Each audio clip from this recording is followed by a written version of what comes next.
So how exactly did they cut the ladder behind them? Let's get into it. Housing and real estate. They benefited from cheap housing and blocked upzoning, new construction, and high-density housing. They passed restrictive zoning laws to preserve property values at the cost of affordability.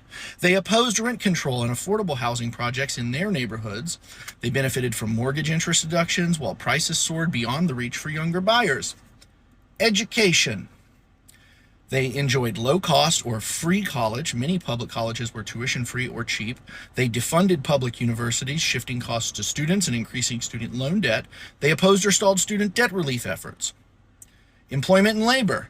They entered the workforce during an era of strong unions, pensions, and stable long-term jobs. They supported deregulation and anti-union policies that led to gig work, wage stagnation, and layoffs. They benefited from a job-for-life society and systems that embraced at-will employment for future generations. Economy and wealth.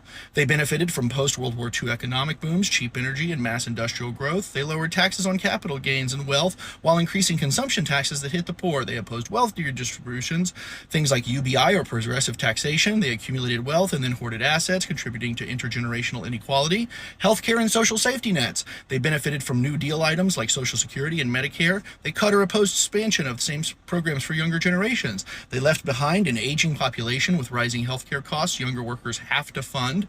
The environment. They consumed heavily during a carbon-rich growth period with minimal regulation. They then opposed environmental reforms that would threaten profits or lifestyles. They delayed climate action, leaving the worst effects for younger generations.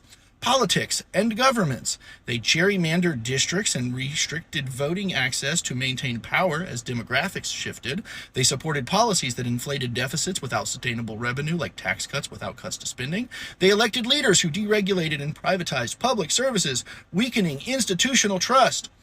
Inflation and debt. They benefited from decades of low inflation and interest rates. They drove national debt through the roof via tax cuts and spending sprees without securing future growth. They left younger generations with higher education, housing, and healthcare costs relative to wages. Generational attitudes. They promoted a pull yourself up by your bootstraps mindset while benefiting from structural support, blamed younger generations for economic hardships despite changing conditions, quote, stop buying avocado toast. They mocked millennial and Gen Z concerns about climate, debt, and inequality as entitlement.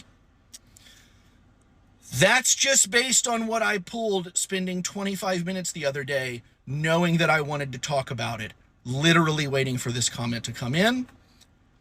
I hope this helps.